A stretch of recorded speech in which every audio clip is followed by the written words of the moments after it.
Мен уже отыранда уже қорқым жоқ. Мен anladım не үшін bizi қападылар. Onu hepsini ақылман geçirdim. Biz yaramay bir şey yapmadık.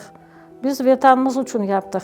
Мунире Халилова – самая молодая участница известного в истории крымско-татарского национального движения Ташкентского процесса. В 1968 году 23-летняя Мунире оказалась в застенках КГБ и провела в заключении 10 месяцев. К национальному движению она присоединилась еще в 60-е годы.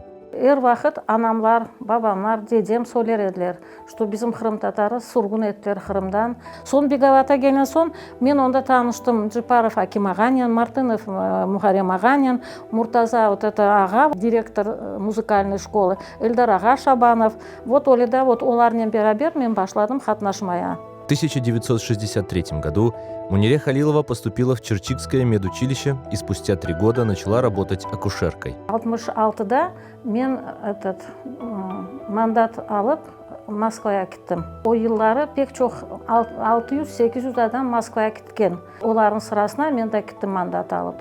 Москвада мен 3 ай отырдым. Онда вазифеміз адамдарға біз кім olduğumuzu білдірмей естедік. Олар даже білмез еділер, что біз Қырым татарлары. Сон информациялар язар еділер, мен машинкада олары печатать етер едім. Активистов преследовали спецслужбы, вылавливали в городе и выдворяли из Москвы. Бір күн облава олып, әпсімізі чоқ адам қайтардылар Ташкентте. Біз кім oldu, yoldan бірді да қайтып, Москваға келіп, мен іштен отпуск алып кеттім едім. Сон бір ай ерне мен онда 3 ай олдым. Бір күн 68 сенеде уже іште едім. Мені келділер, чағырдылар, сені главврача чағырылар, сен онда барачам. Я говорю, яқшы. Сон бардым главврача, бақсам, онда адамдар отырылар, гражданский одеждаларнен бөле. Говорит, вот бар урнелерні топла, чық, говорит, это бізден кетежен. Так юная Мунире оказалась в КГБ, не понимая, что ее ждет. Ондан да хаберім жоқтыр, недір о КГБ, насыншы ее. Ал кітіп, мені сразу подвал түшірділер. Менің сачларым ұзын еді о вақты. Бұтын шпилька, милька бір шей жоқ, шнуры снимайте, это снимайте. Оледа алып кірділер мені. Мен 2 ай онда отырдым одиночной камерада. Спустя 5 месяцев Мунире Халилову перевели в ташкентскую тюрьму. Там она узнала, что с ней в заключении оказались и другие крымские татары. Эльме берділер тошек, дустлы тошек, штек чаршафнен, әпсі үстлерінен дус токлюя біле прям оле.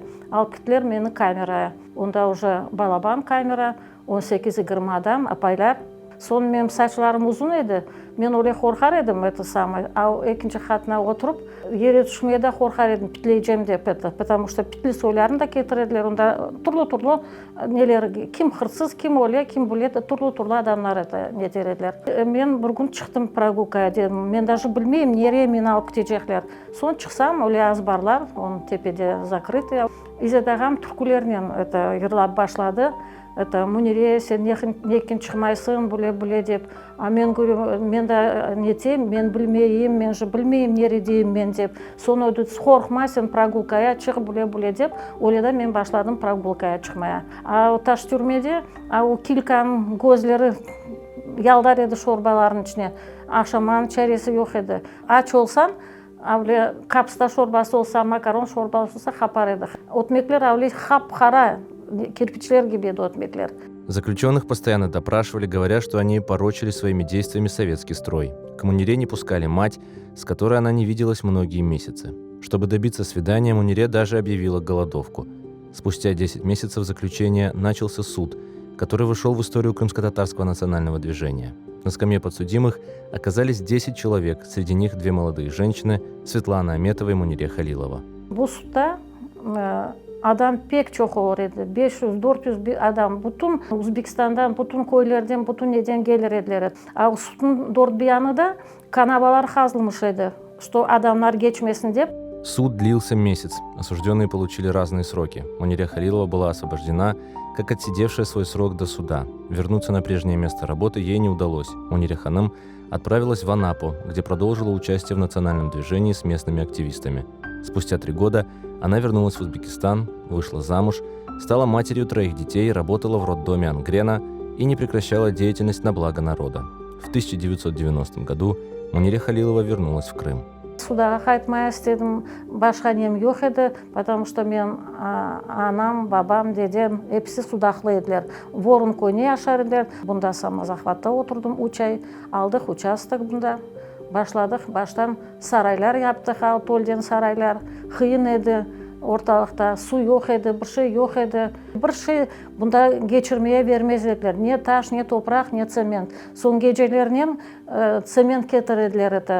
Bizim бір адамымыз бар еді, о цемент кечелерінен кетіреді. Соны о цементтің ішіне, бочканың ішіне кіріп балаларым, олары бошатыр еділер о цементлері. Ev құрмақ үшін. Бірінші жылдары мені іше алмадылар. Ише оле керек еді, акушеркалар оле востребованы еділер. Мен главврачаларым гене алмай, главврачаларым гене алмай. Мен дейм керек жо сезе акушеркалар? Жоқ, гад керекмей. Сон мен дейм алыңыз мені санитарка. Мен екідәне балам менен говорю, біз уже говорю, мен ақшам жоқтыр, мен уже олмайым яшамай, қиынлықты чекейм.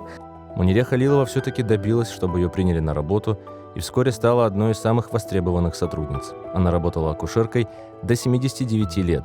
Мунире Халилова по-прежнему живет в родном Судаке и остается активной участницей крымско-татарского сообщества. Ее история – это пример мужества и преданности своему народу. Аллаға çok şükür, Өзбекстанымызда яшайық. Пек қуаныйм, что біз қайтып келдік, яшайық.